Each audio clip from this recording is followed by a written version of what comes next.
तो गाइज़ कैसे हो आप लोग। और बहुत दिन के बाद मैं अपना वीडियो डाल रही हूँ क्योंकि आप लोगों को वीडियो से पता चल ही गया होगा कि हमारी तबीयत ज़्यादा ख़राब हो गई थी। और 2 महीने से मैं अपने ससुराल में थी, 2.5 महीने तक ससुराल में रही और फाइनली मैं अभी क्वार्टर में आ चुकी हूँ, अपने हस्बैंड के क्वार्टर में। और गाइस मुझे इतनी ज़्यादा सर्दी हुई है ना कि मैं बता नहीं सकती हूँ। मेरे मेरे आँख देखो कितने सूजे हुए हैं, मेरा नाक चल रहा है। तो बहुत सारे लोगों का मैसेज आ रहा था गाइस हमारे पास कि आप कैसी हो और मतलब ऑपरेशन हुआ तो क्या प्रॉब्लम हुआ जो आपको मतलब क्या दिक्कत हुआ। ऑपरेशन के बाद तो लोग ठीक हो जाते हैं, लेकिन आप ऑपरेशन के बाद और टेंशन में हो, ठीक नहीं हो। तो सबको मैं यही कहना चाहूँगी कि शायद मेरी किस्मत ख़राब थी कि ऑपरेशन के बाद कुछ और प्रॉब्लम हो गया हमारे साथ। और तो मैं 20 सितंबर को गई थी रांची और आज पूरे की पूरे 3 मंथ्स हो चुके हैं गाइस। मेरा ऑपरेशन 20 तारीख को ही हुआ था और ऑपरेशन के जस्ट सिस्ट मेरा ना जैसे ऊपर से मेरे को, तो डॉक्टर जब देखा मेरा सिस्ट तो बोला छोटा सा है, जब ये बड़ा हो जाएगा तब भी ऑपरेट करूँगा। तो मैं बोली कि नहीं, मुझे बहुत ज़्यादा पेन होता है, मुझे जो भी है छोटा है उसको निकाल दो, मुझे बहुत ज़्यादा पेन होता है। मैं बहुत सारा होम्योपैथिक आयुर्वेदिक खाई तो ठीक नहीं हुआ था। फिर डॉक्टर ने बोला ठीक है ऐसा तो फिर मैं कर देती हूँ। तो फिर 20 तारीख को मुझे बुलाई तो मैं 20 तारीख को गई, 20 को ऑपरेशन हुआ और 20 के बाद 21, 2 दिन ऑपरेशन के बाद मैं 2 दिन हॉस्पिटल में रही। फिर मैं 23 को, हाँ उसके बाद 2 दिन के बाद में भी अपने घर आई। तो मुझे मतलब मैं बाथरूम जा रही हूँ तो मुझे बहुत ज़्यादा पेन हो रहा है, मतलब वॉशरूम में जा ही नहीं पा रही थी। बहुत ज़्यादा मैं इतना ज़्यादा मैं पेन में रहती थी ना कि मैं क्या ही बताऊँ। दवा खा कर के रात मतलब दवा मुझे डेली इंजेक्शन लगता था गाइस सुबह शाम, तब मैं रिलैक्स होकर के रह पाती थी। पेन किलर मुझे लेना पड़ता था तब जा कर के मैं सोती थी, नहीं लेती थी तो मैं रह ही नहीं पाती थी, इतना ज़्यादा मुझे पेन होता था। तो डॉक्टर जो मेरा सिस्ट था वेजिना से तो निकाल दिया, लेकिन निकालने के बाद ना वो फिर जब मैं वॉशरूम जाने लगी तो मुझे फिर डॉक्टर से मैं बताई कि मुझे कुछ ऑपरेशन के बाद ना येलो येलो कलर का डिस्चार्ज हो रहा है वेजिना से। तो फिर मैं डॉक्टर मुझे नेक्स्ट डे फिर से बुलाई। मुझे लगता है कि 1 वीक भी नहीं हुआ था गाइस, उसी हालत में मैं फिर से रांची गई और डॉक्टर के पास गई तो वो चेकअप की तो बताई मुझे रेक्टोवेजिना फिस्टुला का प्रॉब्लम हो गया है। गाइस बिलीव नहीं करोगी, इतना ज़्यादा मैं डरी हुई थी ना उस टाइम, मेरा हाथ ना कांपता था, मैं बेड से उठ नहीं पाती थी। मुझे कहीं भी जाना होता तो मेरे हस्बैंड मुझे गोद में करके सीढ़ी पे चढ़ाते थे, सीढ़ी से लाते थे। मतलब इतना ज़्यादा मैं वीक फील कर रही थी गाइस, बहुत ज़्यादा। और वीकनेस से ज़्यादा ना मुझे डर हो गया था कि मुझे ये एक प्रॉब्लम ख़त्म हुआ तो दूसरा प्रॉब्लम मेरे लाइफ में क्या आ गया। तो वो जो टाइम था ना, वो फेस जो मैं कर रही थी ना, बिलीव नहीं करोगे, मैं इतनी टूट गई थी, इतनी ज़्यादा टूट गई थी कि 24 आवर मेरे मेरे आँख में ना सिर्फ पानी आंसू रहते थे।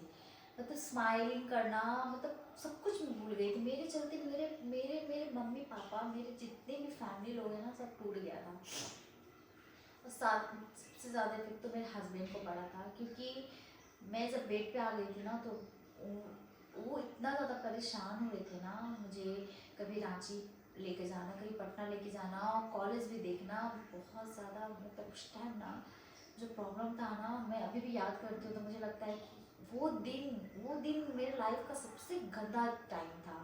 और आज भी मैं मेरे को जो प्रॉब्लम है अभी भी है वो प्रॉब्लम, लेकिन पहले से थोड़ा रिलीफ है। लेकिन मुझे फिर से सर्जरी करवाना ही होगा। अब है कि मैं सारा काम खुद से कर लेती हूँ। जो सिस्ट वाला प्रॉब्लम था वो ख़त्म हो गया, ऑपरेशन भी मेरे अच्छे से सूख चुके हैं। थोड़ा बहुत तो पेन होता है अभी, ज़्यादा तब मैं चल लूँगी तब पेन होता है। सॉरी गाइस, बहुत ज़्यादा सर्दी हो गया। फिर से मैं डॉक्टर के पास 2 महीने के बाद गई। उसने बोला, उस टाइम बोला कि अभी अगर सर्जरी कराओगे तो फिर बड़ा सा होल हो सकता है। तो मैं सीटी स्कैन करवाई तो 10 mm ऐसे ही करके कुछ था, वो रेक्टोवेजिना फिस्टुला में प्रॉब्लम। तो वो बोला कि अगर जो ऑपरेशन हुआ है वो जब तक नहीं सूखेगा आपको दोबारा ऑपरेट नहीं किया जाएगा।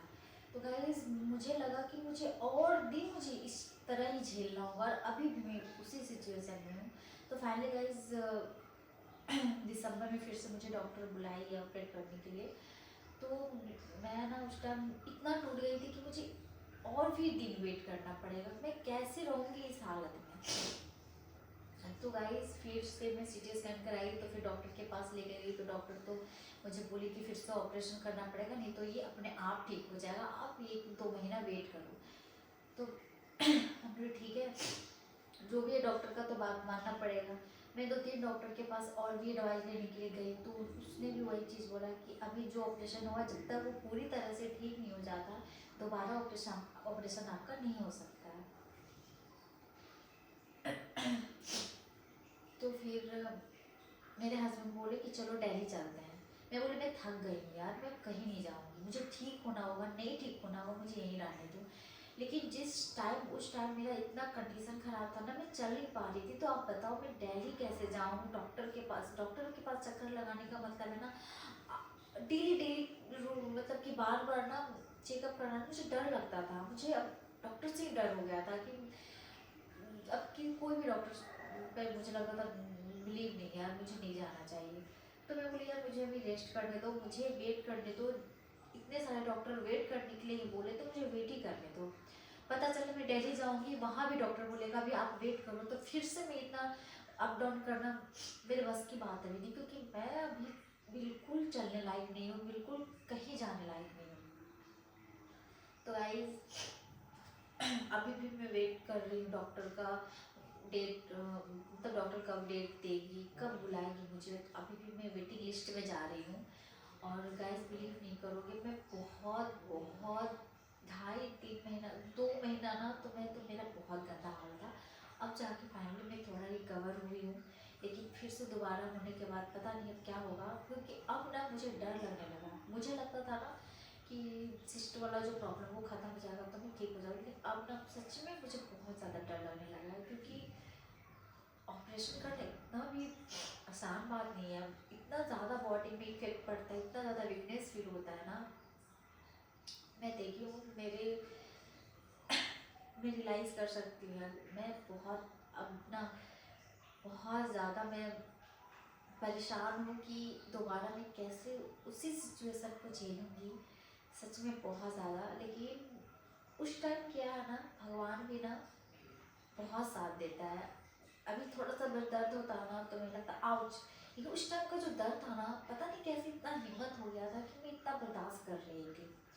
तो कहीं ना कहीं भगवान है जो बहुत हिम्मत दी, बहुत सपोर्ट की, बहुत दर्द सहने का शक्ति दी उस टाइम मुझे। क्योंकि वो दर्द जो बच्चा पैदा करना जो बच्चा जो नॉर्मल बच्चे में जो होता है ना पेट, उससे भी कहीं ज़्यादा वो पेन मैं झेल चुकी हूँ। क्योंकि वो पेन ना मेरे लाइफ में जो बच्चे हुए थे ना तो मैं भूल गई थी, लेकिन ये जो पेन है ना मेरी लाइफ में कभी नहीं भूलूंगी। जो ये प्रॉब्लम मैं 2 महीना फेस की हूँ ना, सच में मैं कभी लाइफ में नहीं भूलूंगी ये चीज़। तो गाइस मुझे जो रेक्टोवेजिना फिस्टुला का जो प्रॉब्लम अभी भी चल रहा है, तो वो मुझे ना अंदर ही अंदर तोड़ दिया था पूरी तरह से। और मैं जब डॉक्टर मुझे जब वेट करने बोला ना, तो खुद को मैं बहुत मनाई कि अब जो भी है वेट करना है, तो मुझे अंदर से ठीक होना होगा, मुझे अंदर से ठीक होना होगा, तभी मैं दोबारा ऑपरेशन कराने के लिए जा पाऊँगी। तो इस हालत में डॉक्टर मुझे बार बार भेजती रहेगी और फिर मैं ठीक नहीं हो पाऊँगी। तो यार मैं अच्छे से सब कुछ खाना खाने लगी। मुझे लोग बोलते थे ये मत खाओ, मैं सब कुछ खाई क्योंकि मुझे ठीक होना है अब। तो बहुत ज़्यादा मेरे अंदर खाने के बाद एनर्जी वगैरह आया, तो मैं काफ़ी ज़्यादा ठीक होने लगी। और सबसे ज़्यादा मुझे लगता था ना कि मुझे कुछ होता रहा तो मेरे 2 बच्चे कहाँ जाएंगे, क्योंकि माँ के बिना ना बच्चे बहुत अनाथ हो जाते हैं। मैं क्योंकि 2 महीने में देखी हूँ ना, मेरे दोनों बच्चे ना, छोटा वाला बच्चा तो मेरे बिना कभी खाना नहीं खाएगा। जब भी वो खाना खाएगा वो माँ से ही खाना खाएगा। तो सबसे ज़्यादा बड़ा वाला तो बड़ा मतलब टुकु तो थोड़ा बड़ा हो गया, तो वो मैनेज कर लेता है, खुद को संभाल लेता है, सारा काम खुद से कर लेता है। लेकिन छोटा वाला ना मेरे बिना वो कुछ नहीं कर सकता है। वो उसको जो भी चाहिए माँ से ही चाहिए, क्योंकि वो बच्चा ना शुरू से मेरे साथ ही रहा ना, तो उसको किसी से भी अटैचमेंट नहीं है जितना उतना मेरे से है और इसके पापा से। बाकी किसी से उसको कोई मतलब नहीं है। तो वो बस मम्मी पापा को ही चाहता है। और क्या बताऊँ मैं, बस मैं इतना ही चाहूँगी। जिनको भी रेक्टोवेजिनल फिस्टुला का प्रॉब्लम है, तो गाइस प्लीज़ मुझे भी मैसेज करो, कमेंट करो, ताकि मैं अच्छे डॉक्टर से कंसल्ट करूँ और जल्दी से ठीक हो जाऊँ। तो मिलते हैं गाइस नेक्स्ट ब्लॉग में। नमस्ते।